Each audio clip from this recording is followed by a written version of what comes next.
L'homme qui nous a quittés il y a à peine 3 jours a accompli un geste que nul dirigeant arabe n'avait osé avant lui au cœur d'une guerre violente alors que tous le pressaient de rester. Il a choisi de partir de son plein gré. Yamin Zerwal n'a pas été renversé. Il n'est pas mort au sommet de l'État. L'homme qui nous a quittés il y a à peine 3 jours a accompli un geste que nul dirigeant arabe n'avait osé avant lui au cœur d'une guerre violente alors que tous le pressaient de rester. Il a choisi de partir de son plein gré. Yamin Zerwal n'a pas été renversé. Il n'est pas mort au sommet de l'État et il ne s'est pas enfui à bord d'un avion militaire vers une capitale étrangère. Non, il a simplement déclaré que tout était terminé, puis il est retourné chez lui à Batna dans la plus grande simplicité. Et ensuite, plus rien. Pendant 27 années entières, aucun mot, aucune apparition, ni entretien, ni livre, ni message public. Un silence absolu presque dérangeant.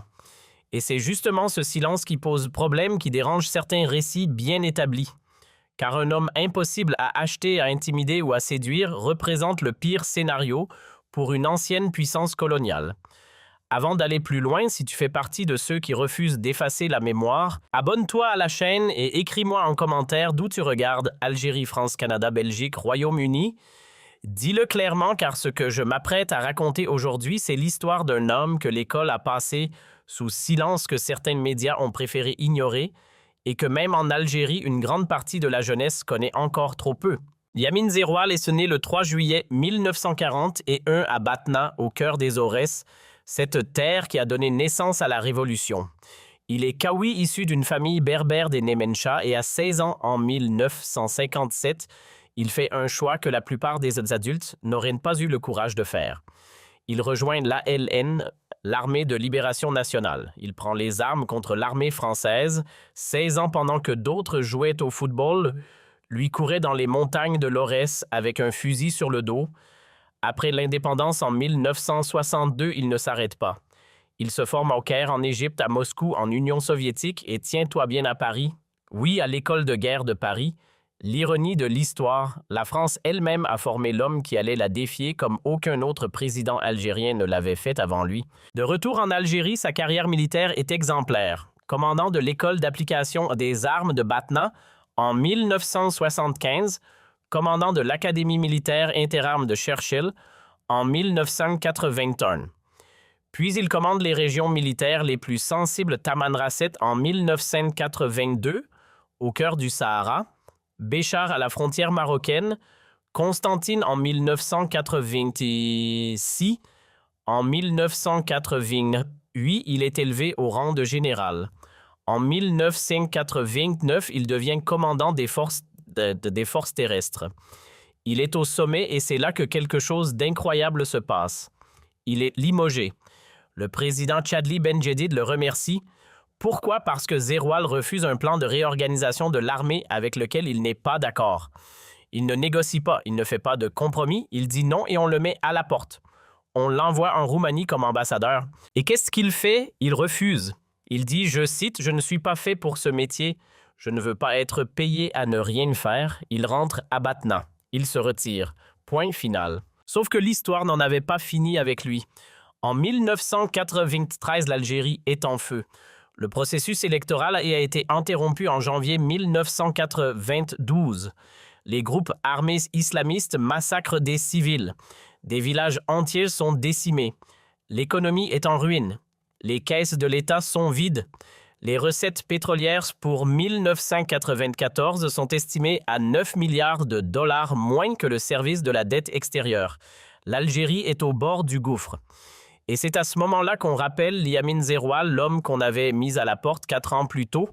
On le nomme ministre de la Défense en juillet 1993, puis le 30 janvier 1994, président de l'État. Quand on lui propose le poste, sais-tu ce qu'il répond? Il dit, je cite, « Vous m'envoyez là en enfer ». Il ne voulait pas du pouvoir, il n'a jamais voulu du pouvoir. Jeune Afrique a titré il y a 3 jours le général algérien qui ne voulait pas être président. Et c'est la vérité, mais il a accepté parce que l'Algérie avait besoin de lui. Et ce qu'il a fait à partir de ce moment-là, la France ne vous le pardonnera jamais. Premier acte de souveraineté. En juillet, un attentat terroriste frappe l'hôtel Atlas Asni à Marrakech, au Maroc. Le roi Hassan II accuse immédiatement l'Algérie sans preuve. Il impose le visa aux Algériens. Il expulse des touristes algériens de manière humiliante. La réaction de Zeroual est immédiate. Réciprocité totale, visa imposé aux Marocains et fermeture de la frontière terrestre entre l'Algérie et le Maroc. Cette frontière des années après, elle est toujours fermée. C'est la décision de Zeroual, un acte qui a défini les relations algéro-marocaines pour 3 décennies, et il a été prouvé ensuite que les auteurs de l'attentat de Marrakech étaient 2 Franco-Marocains, pas des Algériens. L'Algérie avait été accusée à tort, mais Zeroual n'a jamais fait de marche arrière sur la fermeture, parce que le problème n'était pas l'attentat, le problème c'était le manque de respect. Deuxième acte de souveraineté. En décembre, des terroristes du GIA prennent en otage un avion d'Air France à l'aéroport d'Alger, 173 passagers à bord. La France exige d'envoyer ses propres forces spéciales, le GIGN, pour donner l'assaut sur le sol algérien. Zeroual refuse catégoriquement. Il est hors de question qu'une unité militaire étrangère intervienne sur le territoire national et encore moins celle de l'ancienne puissance coloniale. Les pressions sont énormes. Paris insiste, Zeroual ne bouge pas. L'avion finit par décoller vers Marseille et c'est là-bas en France que le GIGN donne l'assaut. Pas en Algérie, jamais en Algérie. Troisième acte de souveraineté, et celui-là, c'est peut-être le plus fort. Octobre 1995, Assemblée générale des Nations unies à New York. Liamine Zeroual doit rencontrer Jacques Chirac, le président français. Mais des voix s'élèvent en France. La gauche française critique la gestion de la crise algérienne. La rencontre devient embarrassante pour Chirac. Alors Chirac propose à Zeroual de se rencontrer en secret, loin des caméras, loin des médias, en cachette, et Zeroual lui dit non. Un nom historique, un nom qui résonne encore aujourd'hui. Le président de l'Algérie ne rencontre personne en cachette. Zeroual annule lui-même la rencontre. Ce n'est pas Chirac qui annule, c'est Zeroual. TSA a rapporté il y a quelques heures que Zeroual a éconduit Chirac. C'est le mot exact, éconduit. Et tu sais ce qui est extraordinaire dans tout ça? L'Algérie, à cette époque, était dans sa pire situation depuis l'indépendance. Le terrorisme tuait des centaines de personnes par mois. L'économie était sous perfusion du FMI. Le pays était isolé diplomatiquement et malgré tout cela, Zeroual n'a cédé sur rien. Pas 1 centimètre de souveraineté, pas 1 gramme de dignité. Pendant que je te raconte cette histoire, je veux que tu réfléchisses à quelque chose. Combien de dirigeants dans le monde arabe ont ce courage? Combien ont dit non à la France, non aux États-Unis, non à l'ancienne puissance coloniale, alors que leur pays était au bord du gouffre? La réponse, tu la connais. Parlons maintenant de ce que Zeroual a fait à l'intérieur du pays. Il arrive au pouvoir en pleine décennie noire. Les chiffres sont terrifiants. On estime entre 100 000 et 200 000 morts entre 1991 et 2002. Des massacres de civils Bentala Raïs, Aïn Taya, des villages entiers exterminés aux portes d'Alger. Zeroual tente d'abord le dialogue. Il rencontre les dirigeants du FIS emprisonnés à la prison militaire de Blida. Il essaye de trouver une solution politique. Cela ne marche pas. Les extrémistes ont déjà pris le dessus sur les modérés. Les GIA commettent des atrocités que le dialogue ne peut pas arrêter. Alors Liamine Zeroual change de stratégie. Il passe à l'éradication des groupes terroristes et en même temps, il fait quelque chose que personne n'attendait. Il organise la première élection présidentielle pluraliste de l'histoire de l'Algérie. Le 16 novembre 1995, 4 candidats, et il gagne avec 61,3% des voix en pleine guerre civile. Avec un taux de participation massif, le message est clair. L'Algérie choisit la démocratie même sous les bombes. La constitution de 1996, c'est Zeroual. Elle limite le nombre de mandats présidentiels à 2. Une première dans le monde arabe, 2 mandats maximum, pas 3, pas 4, pas à vie 2. Et c'est Abdelaziz Bouteflika qui abolira cette limite en 2008 pour rester au pouvoir. Ce que Zeroual avait construit, Bouteflika l'a détruit. Et puis vient le 11 septembre 1998, non pas le 11 septembre américain, le 11 septembre algérien. Ce jour-là, Zeroual s'adresse à la nation. Son mandat ne se termine qu'en novembre 2000. Il lui reste encore 2 ans. Mais il annonce une élection présidentielle anticipée pour février 1999 et il annonce qu'il ne se présentera pas. Il part volontairement alors que personne ne le force, alors que l'armée le soutient, alors que le peuple l'accepte. Il dit « c'est fini ». En avril, il quitte la présidence. C'est la première passation de pouvoir entre 2 présidents élus dans l'histoire de l'Algérie. Il passe le flambeau à Abdelaziz Bouteflika et il rentre à Batna. Et là commence le chapitre le plus extraordinaire de sa vie. 27 ans de silence.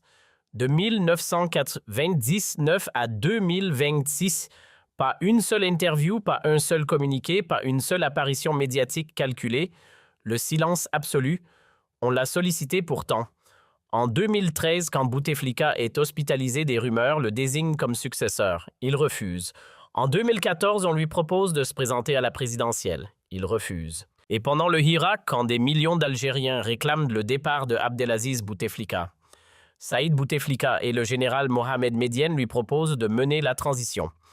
Il refuse, 3 fois sollicité, 3 fois refusé. Cet homme n'a jamais voulu du pouvoir. Il l'a accepté quand l'Algérie en avait besoin et il l'a rendu quand il a estimé que sa mission était terminée. L'article d'Algérie patriotique publié il y a 2 jours l'a mis dans une lignée avec Khaled Nezzar et Abdelmadjid Tebboune, 3 hommes d'État qui ont humilié la France officielle. Nezzar qui a refusé qu'on désarme ses gardes du corps à Paris, Zeroual qui a éconduit Chirac, Tebboune qui a dit « Je n'irai pas à Canossa ». 3 moments, 3 refus, 3 actes de souveraineté. Maintenant, je veux te dire quelque chose de personnel. Ce qui m'a le plus touché dans la mort de Liamine Zeroual, ce sont ses dernières volontés. Il a demandé à être enterré au cimetière de Bouzouran à Batna, pas au carré des martyrs du cimetière d'El Alia à Alger où sont enterrés tous les anciens présidents et les héros de la Révolution. Non, il a voulu être enterré chez lui dans sa ville, parmi les siens. Jusqu'au bout, il est resté ce qu'il a toujours été, un homme simple, un fils de Batna, un fils des Aurès. À sa mort, c'est un fait historique qui se produit. Pour la première fois depuis 1965, depuis le renversement de Ahmed Ben Bella, aucun ancien président de l'Algérie n'est en vie. Tous sont partis. Ben Bella, Mohamed Boudiaf, Zeroual Bouteflika, Chadli Benjedid, tous. 3 jours de deuil national ont été décrétés. Sa dépouille a été exposée au Palais du Peuple à Alger, puis il a été enterré le 30 mars à Batna. Des milliers d'Algériens sont venus lui rendre hommage. Les commentaires sur les réseaux sociaux disent tous la même chose. Un grand homme, un patriote, un incorruptible. Allah irrahmou. Alors pourquoi est-ce que je dis que la France voulait le faire oublier? Parce que l'histoire de Zeroual est dangereuse pour le récit français.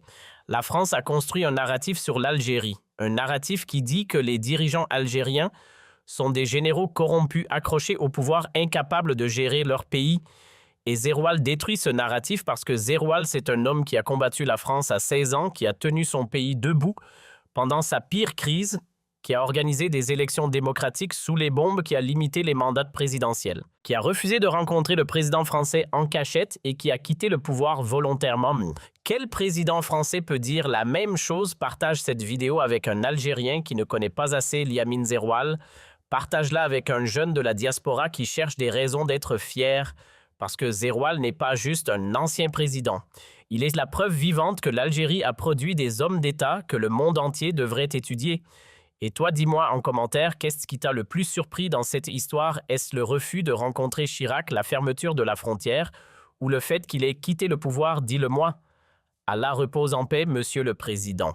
L'Algérie ne t'oubliera jamais. Dans la prochaine vidéo, on va parler de quelques